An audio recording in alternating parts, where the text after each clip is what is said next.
नमस्कार और section news network और आप सभी का स्वागत है। कुछ राज्यों के मुख्यमंत्रियों की ओर से नीति आयोग की बैठक का बहिष्कार करने का निर्णय गलत है। देश के 8 राज्यों के मुख्यमंत्रियों ने नीति आयोग की बैठक का बहिष्कार करके अपने राज्यों के हितों की अनदेखी की है। यदि केंद्र से किसी विषय पर किसी मुख्यमंत्री की नाराजगी है भी तो उन्हें नीति आयोग की संचालन परिषद की बैठक में उपस्थित होकर संबंधित विषय को उठाना चाहिए था, लेकिन उन्होंने ऐसा नहीं कर अपने राज्य के हितों को तिलांजलि देना बेहतर समझा। यह भी आश्चर्यजनक है कि एक और आगामी लक्ष्यों को तय करने संबंधी बैठकों का बहिष्कार किया जाता है तो दूसरी ओर केंद्र पर आरोप लगाया जाता है कि वह भेदभाव करता है। आपको बता दें कि नीति आयोग संचालन परिषद की 8वीं बैठक में देश को 2047 तक विकसित राष्ट्र बनाने के उद्देश्य से स्वास्थ्य, कौशल विकास, महिला सशक्तिकरण और बुनियादी ढांचा विकास समेत कई मुद्दों पर चर्चा की गई, लेकिन 8 राज्यों की इसमें कोई भागीदारी नहीं रही। देश को 2047 तक विकसित बनाने और अपने राज्यों के हितों से संबंधित मुद्दों को बैठक में रखने और सीधे प्रधानमंत्री और विभिन्न केंद्रीय मंत्रियों से उसका तत्काल समाधान पाने की बजाय दिल्ली, पंजाब और तेलंगाना के मुख्यमंत्रियों ने हैदराबाद में मोदी विरोधी गठबंधन बनाने में समय बिताया, तो बिहार, पश्चिम बंगाल, राजस्थान और कर्नाटक के मुख्यमंत्री ने अलग तरह से समय बिताया। इस मुद्दे पर बीजेपी ने नीति आयोग संचालन परिषद की बैठक का बहिष्कार करने वाले मुख्यमंत्रियों पर निशाना साधा है और उनके फैसले को जन विरोधी और गैर जिम्मेदाराना बताया है। बीजेपी के वरिष्ठ नेता और पूर्व केंद्रीय मंत्री रविशंकर प्रसाद ने एक संवाददाता सम्मेलन में कहा कि नीति आयोग देश के विकास के लिए लक्ष्य तय करने, रूपरेखा तथा रोड मैप बनाने के लिए एक अहम निकाय है। उन्होंने कहा कि नीति आयोग की संचालन परिषद की 8वीं बैठक में 100 अहम मुद्दों पर चर्चा करने का प्रस्ताव है, लेकिन 8 राज्यों के मुख्यमंत्री इसमें भाग नहीं ले रहे हैं। रविशंकर प्रसाद ने कहा, वे बैठक में भाग लेने क्यों नहीं आ रहे हैं जिसमें 100 मुद्दों पर चर्चा की जानी है। अगर इतनी बड़ी संख्या में मुख्यमंत्री भाग नहीं लेते हैं तो वे अपने राज्यों की आवाज नहीं उठा रहे हैं। आज नीति आयोग की बैठक हो रही है और नीति आयोग की बैठक में 8 मुख्यमंत्री नहीं आ रहे हैं। उसमें ममता जी हैं, उसमें तमिलनाडु के स्टालिन हैं, उसमें तेलंगाना के राव साहब हैं, उसमें हमारे बिहार के सुनामधन नीतीश बाबू हैं और दिल्ली और पंजाब के अरविंद केजरीवाल जी और मान साहब हैं। मुझे ऐसा बताया गया है कि गहलोत साहब शायद स्वास्थ्य कारणों से नहीं आ रहे हैं। अब क्या सच्चाई है तो उनकी तरफ से बताया जाएगा, लेकिन उनकी ओर से रिप्रेजेंटेशन नहीं हो रहा है। और कांग्रेस के बाकी मुख्यमंत्री कितने आते हैं वहां देखा जाएगा। नीति आयोग देश के विकास, देश की योजना के लिए बहुत ही महत्वपूर्ण प्लेटफॉर्म है। यह नीति आयोग की 8वीं मीटिंग है। नीति आयोग भी देश के शासन के नीति निर्देशक तत्वों के निर्धारण के लिए एक ही बहुत बड़ी संस्था है।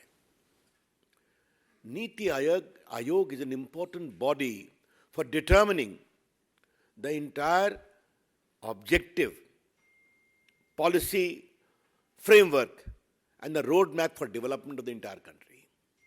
इसीलिए गवर्निंग काउंसिल में बैठक में प्रधानमंत्री प्रेजाइड करते हैं, बाकी वरिष्ठ मंत्री होते हैं और मुख्यमंत्री आते हैं, ताकि मुख्यमंत्री की सलाह, केंद्र की चर्चा, ये संवाद से निर्णय ठीक हो और जमीन पर लागू किया जाए। आज मैं आपको बताना चाहता हूं कि 8वीं गवर्निंग काउंसिल के लिए 100 मुद्दे तय किए गए हैं। 100 issues are proposed to be debated in the 8th governing council. अब आप इतनी संख्या में मुख्यमंत्री नहीं आएंगे तो यहां जो निर्णय लिए जाएंगे तो अपने प्रदेश की जनता की आवाज आप नहीं ला रहे हैं, तो क्या उनको लाभ नहीं मिलना चाहिए क्या? ये निर्णय तो बंगाल के लिए भी होगा, ये निर्णय तमिलनाडु के लिए भी होगा, ये निर्णय बिहार के लिए भी होगा, ये निर्णय दिल्ली और पंजाब के लिए भी होगा, आदि आदि। तो इसका मतलब क्या है? ये बात पार्टी की ओर से हम बहुत गंभीरता से उठाना चाहते हैं कि मोदी विरोध में आप कहां तक जाएंगे। वहीं दूसरी ओर बिहार के मुख्यमंत्री नीतीश कुमार के नीति आयोग की बैठक में नहीं जाने पर लोजपा रामविलास के नेता चिराग पासवान ने सवाल उठाते हुए कहा है कि नीतीश कुमार दोहरे रवैये वाले नेता हैं। भाई, नीति आयोग एक ऐसा मंच है जहां पे सही मायनों में संघीय ढांचे को बल दिया जा सकता है, जहां पे सही मायनों में भारत के लोकतंत्र को जो फेडरल स्ट्रक्चर के माध्यम से जिसको गठित किया गया है उसको आप और ज्यादा सशक्त कर सकते हैं। ये वो मंच है जहां पे मुख्यमंत्री नीतीश कुमार जी सही मायनों में बिहार से जुड़ी हुई तमाम समस्याओं का, तमाम मांगों का औपचारिक मंच पर ये उसका जिक्र कर सकते हैं। अभी चुनाव दूर नहीं है भाई, चुनाव आने वाला है। मुख्यमंत्री नीतीश कुमार जी पुनः एक झुंझुना लेकर आएंगे और फिर बिहार में विशेष राज्य के दर्जे की मांग करेंगे और केंद्र सरकार के ऊपर दोषारोपण करेंगे कि केंद्र सरकार बिहार में विशेष राज्य का दर्जा नहीं दे रही है, जबकि जिस मंच पर इस विषय को उठाना चाहिए जनता के बीच में उठाएंगे, पब्लिक सभाओं में, रैलियों में जाकर उठाएंगे, बट जिस औपचारिक अधिकृत मंच पर इस विषय को उठाना चाहिए उस मंच का ये बहिष्कार करेंगे। तो ये दर्शाता है कि मुख्यमंत्री जी अपनी व्यक्तिगत महत्वाकांक्षाओं के लिए या अपने व्यक्तिगत द्वेषों के लिए, अपने व्यक्तिगत मतभेदों की वजह से बिहार और बिहारियों के हित की भी चिंता नहीं करते हैं। आज इनकी प्रतिस्पर्धा है हमारे प्रधानमंत्री से, इसीलिए मुख्यमंत्री उनकी बैठकों में नहीं जाएंगे। आज सिर्फ और सिर्फ संसद का विरोध इसीलिए मुख्यमंत्री नीतीश कुमार जी कर रहे हैं, उसका बहिष्कार इसीलिए कर रहे हैं क्योंकि उसका उद्घाटन प्रधानमंत्री कर रहे हैं। तो क्या मुख्यमंत्री जी भूल गए थे 2016 में जब ये बिहार विधानमंडल का जब ये विस्तारीकरण का जब उद्घाटन करने गए थे तो उस वक्त महामहिम राज्यपाल को क्यों नहीं बुलाया गया था?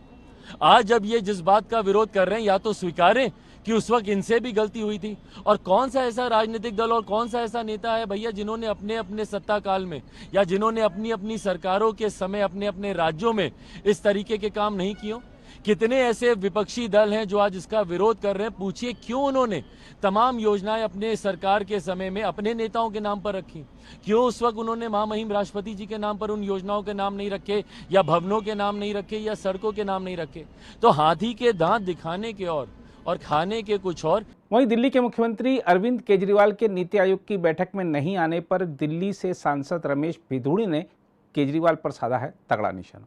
मीडिया का अपनी तरफ अट्रैक्शन करने के लिए इस प्रकार की हरकत करते हैं। हमारे देश में नेगेटिविटी की तरफ ज्यादा लोगों का ध्यान रहता है, नेगेटिव जाने की तरफ, तो इसीलिए वो नेगेटिविटी करते हैं। अब उनको योजना से क्या लेने देना? केजरीवाल साहब को फिर पत्रकार पूछेंगे जी 45 करोड़ के महल में 96 करोड़ के पर्दे लगाए हैं, आपने तो कहा था 4 कमरे का मकान लूंगा। तो केजरीवाल कैसे मीडिया को फेस करेंगे, कैसे अधिकारियों को फेस करेंगे? तो इसलिए लोगों का माइंड डाइवर्ट करने के लिए, मीडिया का डाइवर्ट करने के लिए इस प्रकार की हरकत करते रहते हैं, इन चीजों का विरोध करते हुए। केजरीवाल साहब की फितरत देखिए आप, किस मुंह से राहुल गांधी खड़गे, उनके अंदर अगर मानवता है, गैरत है, तो केजरीवाल साहब को उस बयान को सुना है। जवाहरलाल नेहरू, इंदिरा गांधी, राजीव गांधी, एक ही खानदान, एक ही परिवार, ये कौन बोलता था? ये केजरीवाल बोलता था। सबसे भ्रष्ट कांग्रेस, शीला भ्रष्ट, कपिल सिब्बल भ्रष्ट, सिंघवी भ्रष्ट, ये सारे भ्रष्ट थे। लेकिन वो एक ही थैली के चट्टे बट्टे हैं, फिर इकट्ठे हो जाते हैं मजबूरी के कारण से। तो अगर उनके अंदर गैरत है तो पूछें कि हम तो भ्रष्ट थे, आप हमारे साथ क्यों आना चाहते हैं? लालू के बेटे को पूछना चाहिए, मेरा पिताजी तो भ्रष्ट है, तुम उनको गाली देकर आए थे, तो क्यों हमसे हाथ मिलाना चाहते हैं? पर वो भी गैरतमंद लोग हैं, वो भी केजरीवाल की तरह सत्ता के लिए कितना भी गिर सकते हैं, कहीं भी जा सकते हैं। अगर आप भी लेना चाहते हैं देश दुनिया की तमाम जानकारी तो आज ही सब्सक्राइब करें हमारे चैनल को। साथ ही नीचे दिए बेल आइकन को जरूर दबाएं ताकि हर अपडेट आप तक पहुंच सके।